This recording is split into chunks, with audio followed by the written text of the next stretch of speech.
क्या आपने ये खबर सुनी?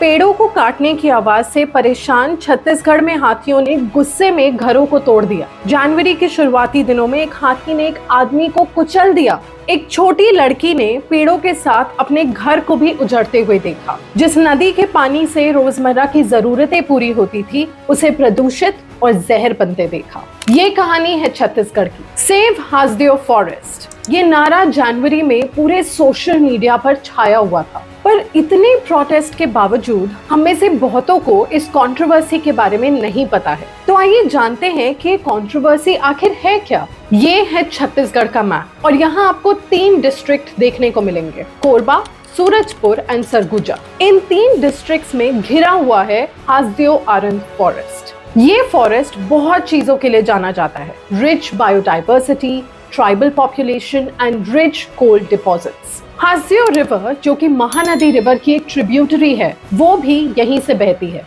यहाँ कई इकोनॉमिकली वैल्यूएबल ट्रीज भी पाए जाते हैं, जैसे कि साल एंड महुआ। पर ये सब एक कोल माइनिंग प्रोजेक्ट के लिए सैक्रिफाइस किया जा रहा है। Hasdeo Arand coal field 23 coal blocks में डिवाइड किया गया है, जो 1880 स्क्वायर किलोमीटर के एरिया में फैला हुआ है। 2010 में यहाँ से कोयला निकालने की यानी कि माइनिंग की डिमांड शुरू हुई थी। उसी साल छत्तीसगढ़ में बीजेपी की सरकार थी और उन्होंने यहाँ पे फॉरेस्ट क्लियरेंस रेकमेंड किया था for diverting 1898 hectares to PEKB coal fields, यानी कि पारसा ईस्ट एंड केंते बसन कोल फील्ड्स। ये कोल फील्ड रन किया जाता है बाय अदानी एंटरप्राइजेस और यहाँ से जो कोल निकलता है वो राजस्थान के पावर प्लांट्स में यूज किया जाता है। 2010 में एक्टिविस्ट और फॉरेस्ट ड्वेलर्स ने इसके खिलाफ प्रोटेस्ट शुरू कर दिए थे और तब से लेकर आज तक ये आंदोलन जारी है, फिर चाहे वो 300 किलोमीटर लंबी ह्यूमन चेन हो या चिपको मूवमेंट जैसे प्रोटेस्ट।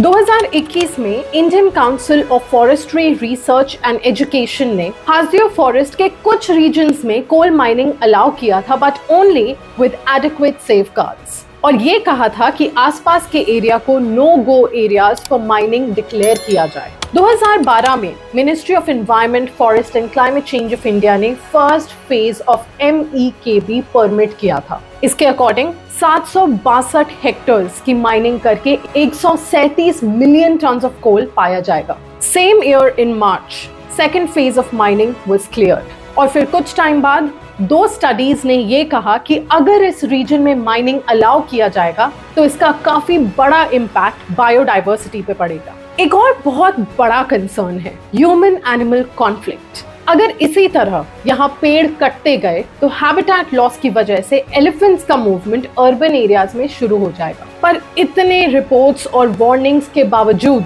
मार्च 2022 में छत्तीसगढ़ गवर्नमेंट ने सेकेंड फेज में माइनिंग को अप्रूवल दे दिया था। पिछले 10 वर्षों से कई इंडिविजुअल्स, ग्रुप्स एंड कम्युनिटीज इसके खिलाफ प्रोटेस्ट कर रहे हैं। जो कोल माइनिंग के सपोर्ट में है, उनका ये कहना है कि एक्टिविस्ट ट्राइबल पॉपुलेशन और लोकल्स को भड़का रहे हैं। उनके अनुसार यहाँ पे लाखों पेड़ लगाए गए हैं, 100 बेड का हॉस्पिटल बनाया गया है, साथ ही साथ लोकल और ट्राइबल पॉपुलेशन के लिए कई जॉब्स भी जनरेट किए गए हैं। कुछ रिपोर्ट्स के अनुसार डिस्प्लेस्ड फैमिलीज को रीसेटल भी किया गया है, पर कहाँ? Local say that they live in pigeon holes, जहाँ ना पानी है और ना ही बिजली।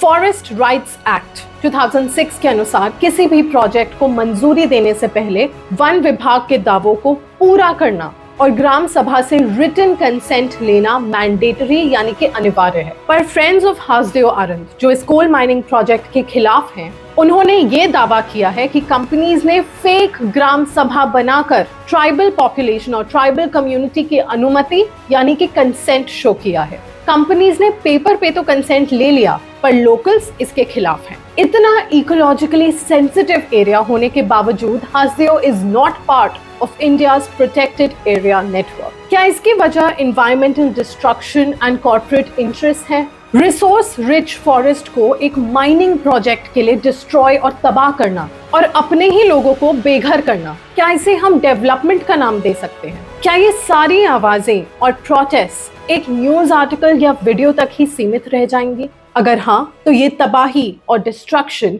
हासदेव तक ही सीमित नहीं रहेगा।